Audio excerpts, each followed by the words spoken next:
To our nation's capital, Prime Minister Justin Trudeau was not at a rare summer sitting of the House of Commons in Ottawa today. He's on vacation, and the Bloc Quebecois leader wants him gone for good.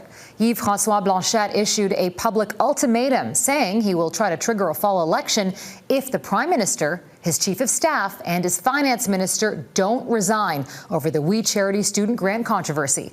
Our Ottawa Bureau Chief Mercedes Stephenson joins us now with more. Mercedes, this is a lot of talk, but how likely is it to happen? It is, Farah. It's a lot of political bluster from the BQ leader today, but the threat of an election is mostly just that, an empty threat unless he can find other opposition parties that back the bloc. Before we dive into how likely that is to happen, take a quick listen to what the BQ leader told reporters this morning. Our point is that as one important voice for Quebec, we observe that this government might not be worthy of our trust anymore.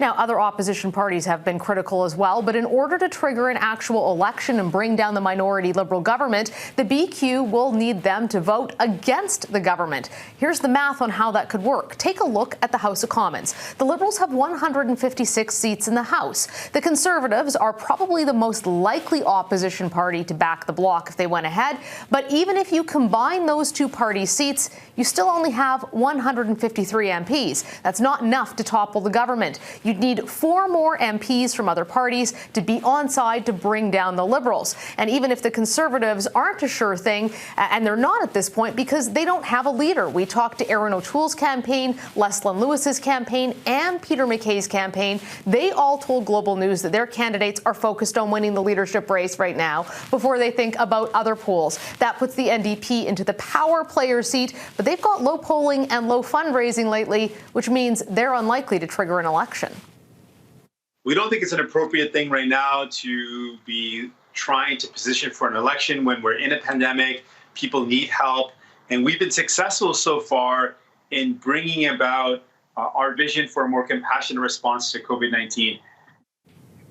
Now, the Green Party told Global News they also believe an election during a pandemic would be irresponsible, and it's unlikely that the two independents, former Liberals Jody Wilson-Raybould and Marwan Tabbara, would be the ones to bring down the government. So while there's lots of shouting about criticism for accountability and what Justin Trudeau must and must not do, it doesn't seem there's a lot of political will to take the risk of going to the polls.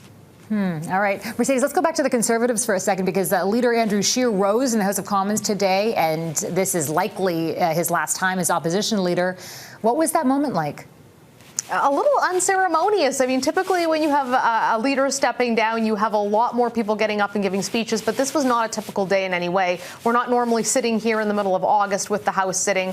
We could still hear more from Andrew Scheer, but it won't be in the House as he steps down, and we wait to find out who the next Conservative leader is. Farah?